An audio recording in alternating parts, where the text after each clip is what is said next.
Welcome to Holy Saturday. My name is Father Matthew Hovde. I'm a Holy Cross priest and chaplain to the pilgrims traveling through the Holy Land this Lent.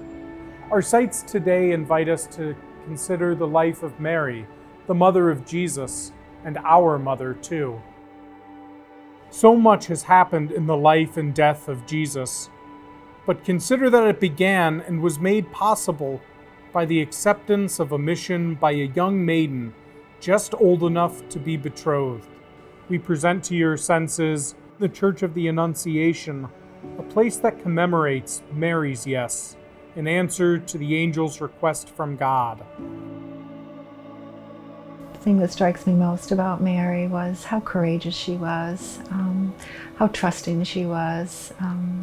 She was likely a young woman who had been brought up in her Jewish faith, but at the same time she was just a teenager, and she must have had so many questions and so many concerns, and that she was able to just open her heart and trust that this message from the angel was from God, and just give it whatever brief consideration she did, but it wasn't even that she was weighing the pros and cons. She was just so trusting.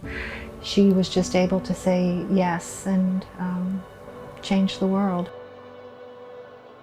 I was expecting a lot of crowds, and I was just taken aback by how peaceful it was.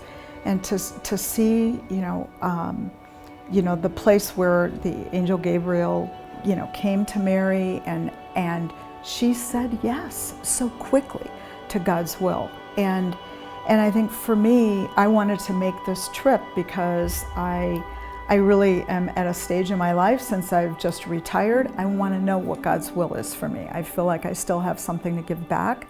And Mary was just a great example, has always been a great example to me of what it means to really say yes.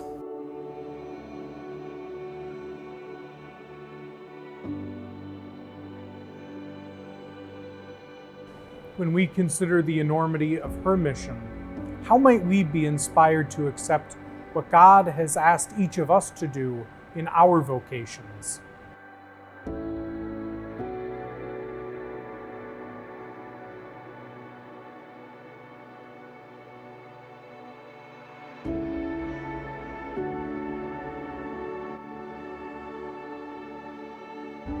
We next visit Dormition Abbey, a church that celebrates Mary's sinless state and her eventual assumption, body and soul, into heaven. Not only was she accepting of her task to give birth to the Savior, but she was also faithful to him to the end, even when that end seemed to be at the foot of the cross. Throughout the centuries, there have been countless holy women who have shown similar fidelity. Of course, Mary, accepted all that would come, and for her to witness her son's crucifixion and stood at the foot of the cross. I don't even know what that would be like. I couldn't even go there because I'm a mother too.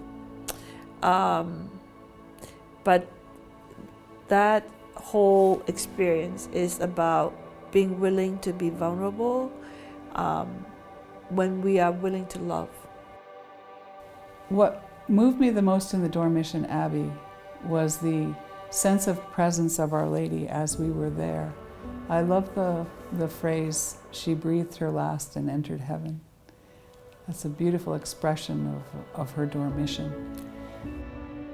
Who have been the women in our lives who have nurtured our faith and supported us even when things seemed hard?